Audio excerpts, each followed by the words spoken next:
guys, welcome to another episode of The Garage. I'm Brian. I'm Ed. And this first video we're going to talk about relationship, marriage, divorce, what not to do. Yes. Okay. I think, really one of the big things is don't rush into things. Oh yeah, you won't get divorced if you plan it. And, if you take time and get to know each other. Yeah. And don't muddy the water. Where God wants. Yeah. Don't. Follow God's divine plan for a relationship, and you can't go wrong. Yeah. And he says, there are things that are meant for marriage, and sex is one of them. And we're all adults here, okay? And you wait until you get married. Yes. Okay.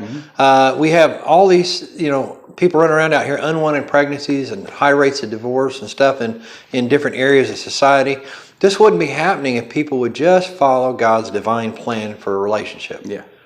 And then let's say you do meet somebody and things do at first work out and you didn't rush into it and you get married and then children come into the picture. And let's say something happens where for whatever reason you get away from the Lord. Let's say you're Christians and you get away from the Lord, or you're not Christians and you get married without having God at the center of it. There's a huge mistake right there. Yeah. You're basically setting yourself up for failure. Yeah.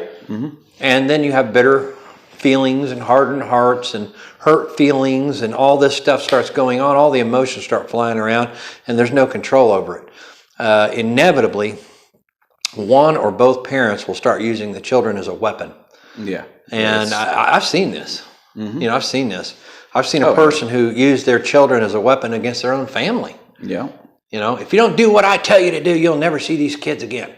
Yeah. Stuff like that. And then, sit there and literally I've seen parents who have poisoned their children's mind against another parent. Yeah.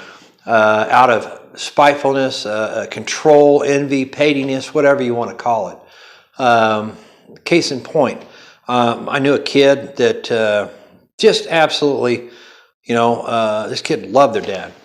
Loved their dad. And loved spending time with their dad and would go home and talk about their dad. And, dad can cook this and dad can cook that. Made mom happy. Yeah, and of course, mom being who she was, tend to be a little spiteful and a little petty. And, you don't know your real dad. Yeah. Your dad does this and this. Yeah, or looked at this kid and said, well, if your dad's so wonderful, why isn't he here? Yeah. Without looking in the mirror. Yeah, yeah.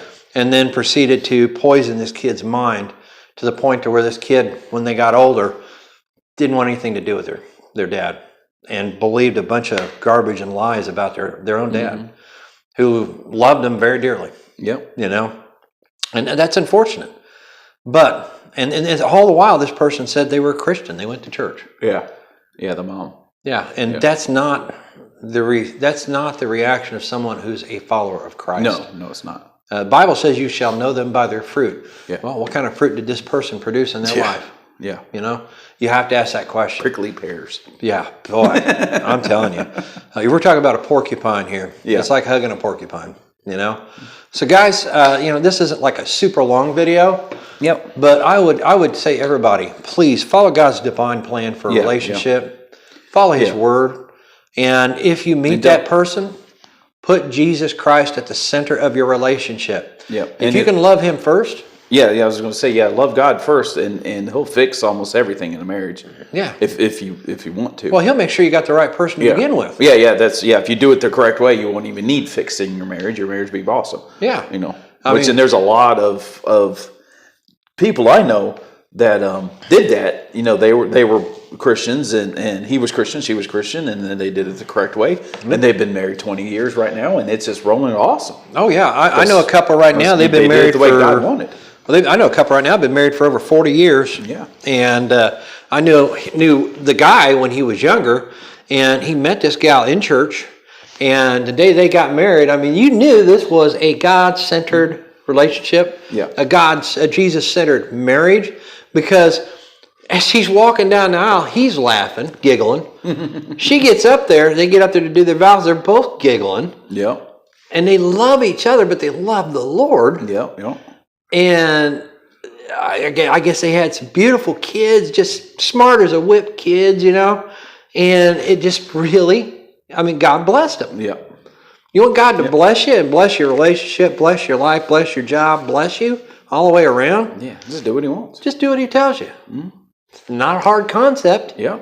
So just keep that in mind, guys, okay? And please, to you parents out there who have been through a horrible divorce and stuff, don't use your kids as a weapon. Yeah. That's not fair to those kids, man. Yeah. Even though she's your ex, that's still her mom. Yeah.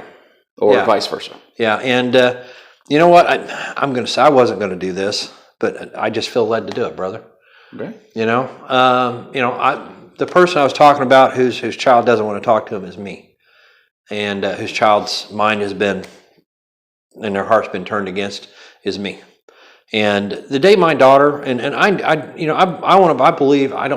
do believe that God's going to bring her back.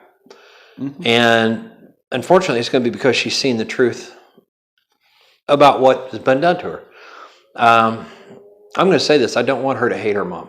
No, it's still her mom. Yeah, I don't want her to. Just her mom needs to quit. Yeah, I don't want her to treat her mom like she's treated me.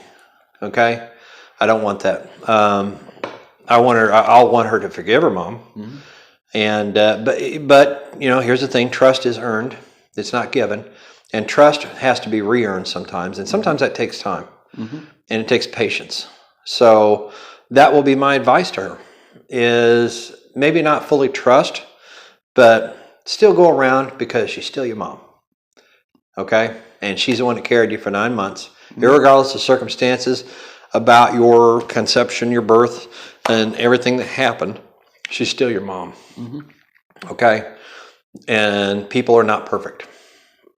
Keep that in mind. Yep. So, and at the end of this video, I do want to say this. I did find out that my daughter got her welding certificate. Yes. And we will be talking about education welding certificates in one of the next videos. Yes. So, good job. Yes, excellent job. Mm-hmm. Proud, absolutely proud of that. Yes.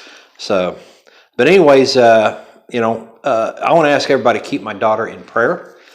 Keep her mother in prayer. Mm-hmm. Okay, and her mother is remarried, so keep their marriage in prayer. Yeah. Yeah. Okay, and if I was the person I was made out to be, I wouldn't be saying that. Yeah. Yeah, you're evil. Yeah, if this is the thing. I'm not perfect. I'm human, and I deal with emotions and things too. Oh yeah, things happen. Yeah, and of course, I've got my brother here, to seek counsel with and to talk to, and just kind of as a sounding board and stuff. And we're both a lot alike in a lot of more ways than we knew. Yep. And so I'm thankful for that, and it just keeps me grounded. And it's good to have somebody like that in your life, guys. So have that one friend that that loves the Lord as much as you do, and you can't go wrong, man. That'll keep your feet grounded. Yep. So, definitely. But keep them in prayer. Yes. So, everybody, I want you all to have a great week coming up. Everybody be blessed, and remember, get out and vote in November. Yes. God bless. God bless you.